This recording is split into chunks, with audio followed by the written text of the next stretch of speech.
Caitlin Clark has finally spoken out after the chaos of the first 2 days of WNBA free agency, and after seeing what the Indiana Fever pulled off, it's tough to disagree with her take. Right out of the gate, Indiana wasted no time making serious moves. On day 1, they locked in Kelsey Mitchell on a Supermax deal, keeping one of Clark's key teammates right where she belongs. Then they added Monique Billings, a forward who fits seamlessly alongside Clark's fast-paced, playmaking style. Even the off-court moment, a TikTok with Lexi Hull, caught fans by surprise, even though it somehow felt inevitable. And to round it out, they brought in Tyasha Harris, a steady and reliable backup guard behind Clark. But let's be real, the move everyone had their eyes on, the one fans were anxiously waiting for, didn't happen until day 2, the Sophie Cunningham situation. And the way that played out? It says everything about how this front office operates, and how much influence Clark really has behind the scenes. Now I've got to ask you, which move do you think was the biggest win for Indiana? Drop your thoughts in the comments and let's talk about it. Tell a friend to tell a friend, she's back! What does it really say when a player chooses to stay after a 5-win season, especially when she easily could have left for a better opportunity somewhere else? That's the real story when it comes to Kelsey Mitchell. And before we rush to judge the deal based on the money, that's something you've got to think about for a moment. When the Indiana Fever's 2025 season came to a close, Kelsey Mitchell stood in rarefied air. Second all-time in franchise history in scoring, first in points per game, and first in threes made. Her 2025 season was her best yet. An all-star, first team All-WNBA, and 5th in the MVP voting. And Kelsey Mitchell is... Before Caitlin Clark ever stepped foot in Indiana, Kelsey Mitchell was battling through some seriously tough seasons. Back in 2022, the Fever won just 5 games. 5. And through all of that, Mitchell didn't leave. She kept showing up, kept scoring, and never publicly pushed for a way out, even while playing on a team that clearly wasn't built to compete. Then everything changed in 2025. Mitchell elevated her game to another level, earning first team All-WNBA honors, finishing 5th in MVP voting, and putting up over 20 points per night. So when Indiana made sure to bring her back on day 1 of free agency, it wasn't just another transaction. It was a reward for years of commitment and belief she never had to give. 2026 will be Mitchell's 9th with the Indiana Fever. Only Tamika Catchings has worn the Fever uniform longer. She finished 3rd in the league in scoring in 2025 and 1st in the WNBA in threes made, and doing so shooting at an efficient nearly 40% from distance. Mitchell's new deal is a 1-year Supermax worth $1.4 million, making her the highest paid player in Indiana Fever history. And that 1-year detail? That's the real story, not 2 years. Not 3, just 1, because when a player is chasing long-term security, they lock in multiple years. But when they believe a championship window is right around the corner, they take the short deal and bet on what's coming next. Mitchell chose the 1-year route, and the Fever were all in on it. That tells you everything you need to know. Both sides are looking at 2026 like it's the moment this team takes that leap. Their numbers aren't just eye-popping, they're vital to Indiana's success. The pairing of Caitlin Clark and Kelsey Mitchell in the backcourt has already proven to be the WNBA's best. Their skill sets feeding off each other perfectly. Clark's vision helps make an already lethal three-point shooter even more dangerous, and Mitchell's spacing opens up the floor even further for Clark. Now let's shift to Monique Billings, because she might still be flying under the radar for casual fans, but that's not going to last much longer. Indiana brought her in as a power forward, and this isn't one of those situations where you have to guess how the fit will look. We've already seen it play out in real competition. During the FIBA World Cup qualifying tournament in Puerto Rico in March 2026, Billings shared the floor with Caitlin Clark on Team USA, and the connection was obvious. Clark kept finding her in perfect spots, setting her up for easy finishes while Billings converted at a high level around the rim. In fact, her very first points in a USA jersey came straight off a Clark assist. That's not random, that's chemistry. These are two players who already have a feel for each other's game. Monique Billings on a tear. Billings has been fantastic. She has been relentless on both ends. Billings asking for it, puts it in. Billings can move well with and without the basketball. Billings in transition. They're going to count the bucket and the foul. Then a great finish from Billings. Billings snapping the net, and Billings connects on a three. She's also already built a connection with Kelsey Mitchell from their time at the Unrivaled Hive Basketball Club. So this isn't a situation where she's stepping into an unfamiliar locker room.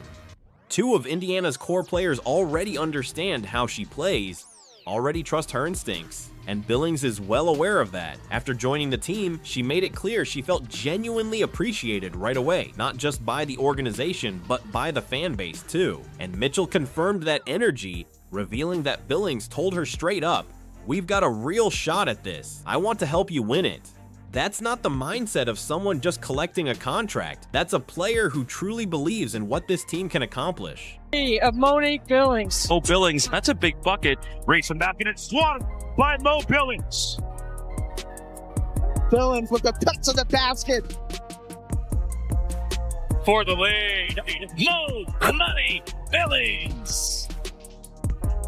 What makes Monique Billings such a seamless addition is that she fits into Indiana's system without needing any adjustments. Her game already aligns with how the Fever want to play. During the 2025 season with the Golden State Valkyries, she shot an incredible 81% from point-blank range. In other words, if she gets the ball near the rim, it's almost automatic. She runs the floor hard, doesn't need the offense to revolve around her, and keeps the tempo moving instead of slowing things down. That's exactly the kind of forward you want alongside Caitlin Clark. Someone who thrives in transition, finishes quickly, and takes advantage of those split-second openings before the defense can reset. And this wasn't a random pickup either. Head coach Stephanie White was part of the Team USA staff during that Puerto Rico tournament. Meaning she saw that Clark-Billings connection develop up close. So the moment free agency opened, Indiana didn't hesitate. They went and got her immediately. Indy, what's good?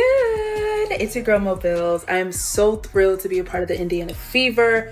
Ready to get to work with my team, championship mindset, mentality, hustle, grit, all of those things that Indiana basketball stands for. I'm excited to be a part of it. Excited to play in front of the amazing fans as well. And y'all got to put me on the food spots in Indy. Y'all know I like to eat. Let me know where the spots are. I'll see y'all soon. Let's get it.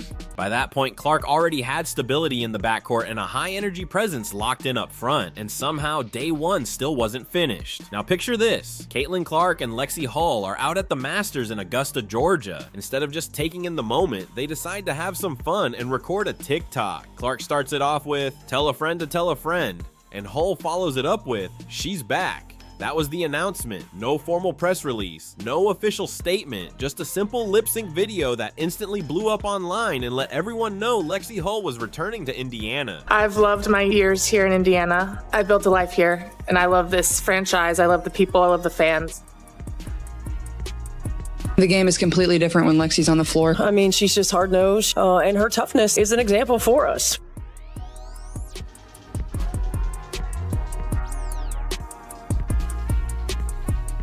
Cambridge is loud and crazy and electric. It's not only us fighting out there. We know we have this huge support system behind us, and we definitely do feed off of their energy. And if you were paying attention in the comments, there was another subtle moment that fans picked up on right away. Clark tagged Sophie Cunningham and dropped a casual, "Hey, what are you up to?" And that was enough to get people talking instantly. Just like that, day one wrapped up with one move officially locked in, and another storyline quietly building in the background. Now let's break down what Lexi Hull actually brings to this team. On paper, her multi-year team-friendly deal might not jump out, but once you look at what she battled through last season, it makes a lot more sense. We're talking about playing through injuries that would sideline most players, black eyes, hard hits, constant physical punishment, and she still showed up every night. That's just who she is. She doesn't shy away when things get intense, and she doesn't back down when opponents start going right at her. Yeah, that kind of toughness is exactly what you need alongside Caitlin Clark, especially from a wing who's going to be in the middle of those battles every game. And it's not just effort. Hull brings real versatility. She can defend multiple positions, from guards to forwards, which gives Indiana valuable flexibility in their lineups. On top of that, she can knock down shots, hold her own defensively, and stay composed when the pressure rises. When you look at the numbers, it backs it up too. Hull and Sophie Cunningham, alongside Clark, were responsible for more than half of the team's total steals. That defensive presence isn't just talk, it's proven production. So when Hull said, "Indy has been my home, and we've still got unfinished business," That wasn't some scripted line, that was real. She chose to stay, even on a smaller deal. It's just because she believes in what this team is building, and she wants to see it through to the end. She's just a hard player to take off the floor because of how hard she plays. She's not just an energy player, she's a toughness player. Her energy, her tenacity, the way she affects the game. She's our best defensive player. I think she's one of the best defensive players in the league. Lexi knows that we believe in her. We gonna count on her for what she brings to the table every night. Two in the corner. Hole. You bet. Hole knocks it away. And Hole will fire. And hit from three. It's knocked away by Lexi Hall. Lexi Hall buries it to beat the buzzer. So when Clark dropped that comment tagging Sophie Cunningham, fans instantly started connecting the dots. If Sophie was really coming back, why wasn't her name included in the day one announcements? At the same time, her Instagram was telling a different story. Posts about intense hill workouts, captions about locking in mentally and betting on herself. To a lot of people, that didn't look like someone already committed. It felt more like a player preparing for uncertainty, possibly exploring her options. That disconnect, the playful TikTok hint versus no official confirmation, had fans overanalyzing everything overnight. But here's the part most people missed. Clark didn't tag Cunningham by accident. This isn't a group that finds out major decisions through headlines or breaking news alerts. They talk, they're in sync, and the fact that Clark brought Cunningham into that moment publicly before anything was announced says a lot. It strongly suggests this was already understood behind the scenes, and Cunningham leaned right into it, replying in the comments saying they owed her for the TikTok. That's not the reaction of someone unsure about where they stand. That's someone who already knows exactly how things are about to play out. With the signing of Lexi Hull, the Indiana Fever bring back one of the best and toughest 3-and-D players in the WNBA. The stats tell a lot of that story. Over her last 2 seasons, she's shooting exactly 40% from the three-point line, the mark of a top-tier shooter. In fact, for players that have taken at least 200 total three-pointers over the last 2 seasons, Hull is one of just 5 in the entire WNBA to shoot 40%. The Tres Leches trio of Clark, Hull, and Cunningham isn't just a fan-made nickname anymore. It's something Clark clearly knew needed to be acknowledged, and she used Lexi Hull's announcement moment to quietly bring that idea to the surface, which is why, heading into day 2, the real question wasn't if Sophie Cunningham was returning, it was why Indiana was holding back the announcement, because behind the scenes, the deal was already essentially finished. The agreement was in place, the numbers were settled, and both sides knew she was coming back. So the delay wasn't about uncertainty, it was about timing. Kelly Krauskopf and Amber Cox were still finalizing decisions and running evaluations on a couple of other targets before making everything official, and that process says more about this front office than any polished press release ever could. 2 names in particular were in the mix. Brianna Jones and Aja Wilson, both were available and both fit the exact mold Indiana was considering. Size, versatility, and the kind of front court presence that complements Aaliyah Boston. Did Jones bring stretchability at the 4 with the skill to space the floor and create matchup problems? Wilson, meanwhile, is a 6'6" forward who shot around 38% from 3 in 2025 while averaging 12.8 points and 8 rebounds per game. On paper, either one looks like a major upgrade, but the issue came down to cost. Both were asking for max-level contracts, and Indiana had to seriously weigh whether committing that kind of money would force them to reshape everything they'd already started building around Clark and Boston. And not be the only Lecce coming back to Indiana. They're messing with us. Announce those companies. Sophie, hey, what's up? What you doing? Kaylin Clark says. Lexi Hull chimes in with the camera emoji, and then Sophie responds, "The no invite is crazy. You two better make up for this horrible TikTok." Is Sophie Cunningham? Is she laying the seeds?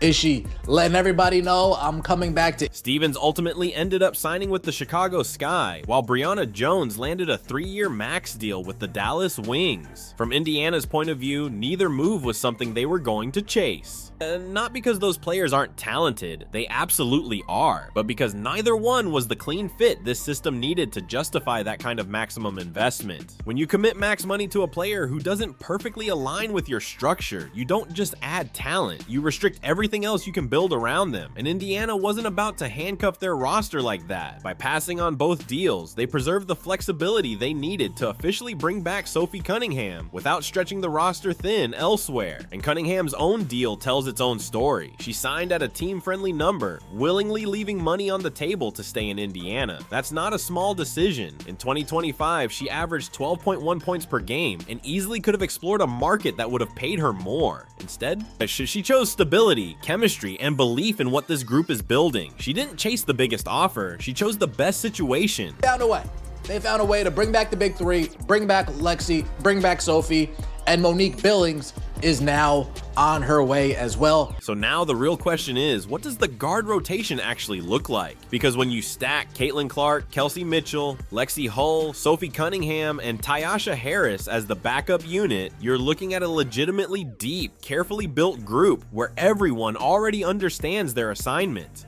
There's no overlap, no confusion, no one trying to do too much, and that's by design. Harris, in particular, brings something personal to the table. She's from Noblesville, Indiana, just about 20 miles north of Indianapolis, so this isn't just another stop in her career, it's home. That connection matters. On the court, she plays with pace, but never forces the action. And she doesn't try to take over or shift the identity of the offense. When Clark sits, her responsibility is simple: keep things flowing and make sure the system doesn't break down. She's not there to change the engine, she's there to keep it running smoothly, and that's exactly what makes her such a perfect fit. One thing I do know is Ty Harris is a solid backup point guard, solid backup player. I think she was starting at times for the Connecticut Sun.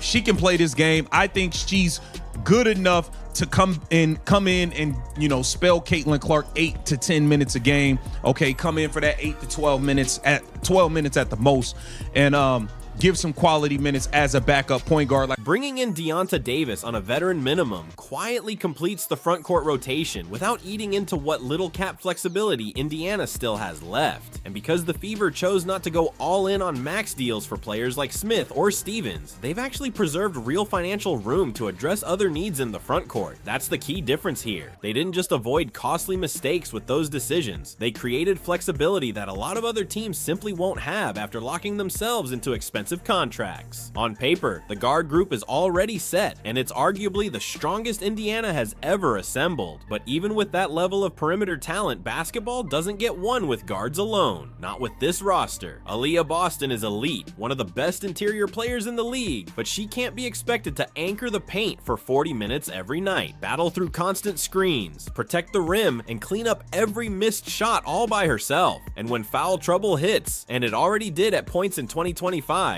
that workload becomes even harder to manage. When Boston goes to the bench or gets into early foul trouble, Indiana needs someone who can stabilize things immediately, not just fill a jersey spot and hope for the best. Last season made that clear. Whenever injuries or foul trouble hit the front court, Indiana's interior presence dropped off quickly and everything became harder on both ends. That's not about blaming individual players, it's just the reality of not having enough depth in that area. And for a team that's clearly aiming higher in 2026, that can't happen again. So now the focus shifts to potential targets like Rebecca Allen, Temi Fugbenley, Brittany Turner, and Megan Gustafson out of the Las Vegas Aces system. Players who can actually stabilize the front court when it matters most. Finally, it appears Amber Cox has a pulse, y'all. She finally doing something, getting something done, even though there's much more to do.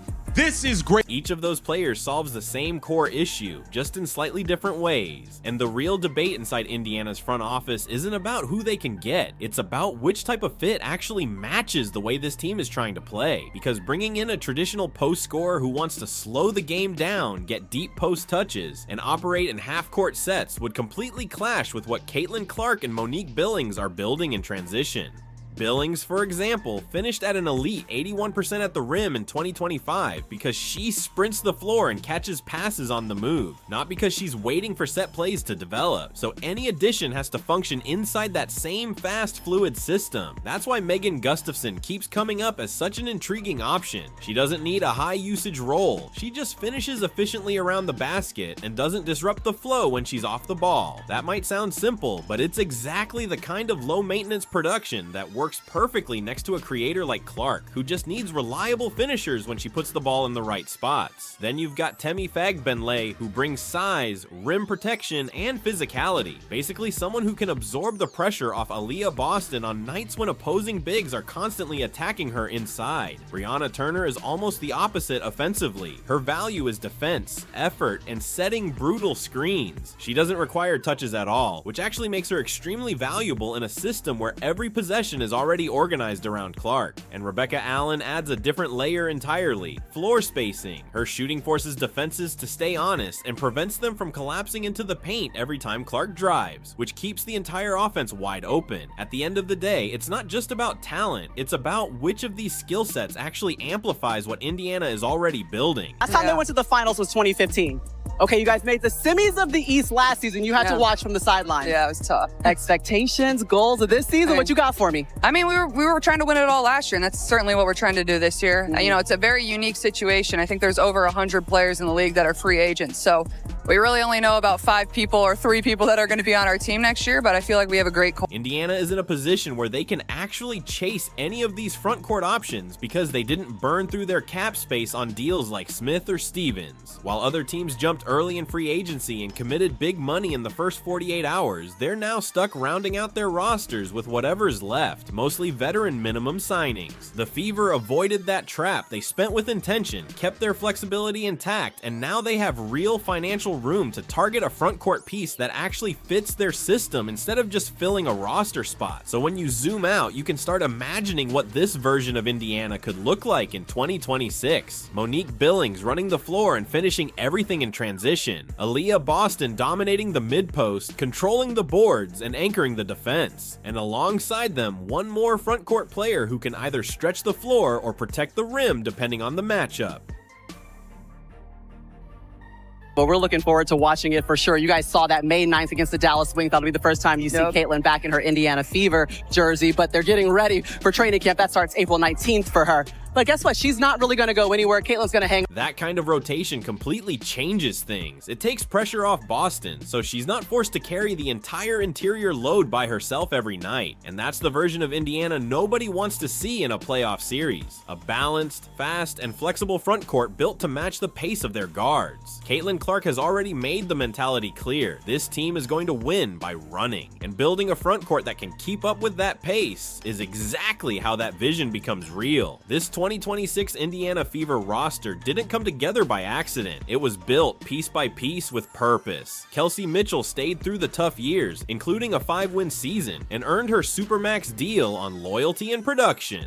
Lexi Hull fought through injuries, including playing with 2 black eyes at times, and still chose to re-sign for less than she could have made elsewhere. Sophie Cunningham turned down bigger offers because she believed in this group over a bigger payday. Monique Billings already had chemistry with Caitlin Clark's timing before she even signed. Tyasha Harris already understands Stephanie White's system before training camp even begins. And the front office made the bold call to walk away from max contracts that didn't fit instead of forcing expensive moves just to look active in free agency. Even now, there's still one front court spot left open, and who they choose to fill it will reveal exactly what direction Indiana is fully committing to: more size or more shooting, because Caitlin Clark already made the mindset clear. This team isn't building slowly, they're pushing full speed toward a championship window. And while the rest of the league scrambled through free agency, Indiana spent that same time building a roster designed specifically to chase a title. Now the question is simple: which Fever move do you think mattered most this offseason? Drop your thoughts in the comments, and don't forget to like, subscribe, and turn on notifications so you don't miss what happens next.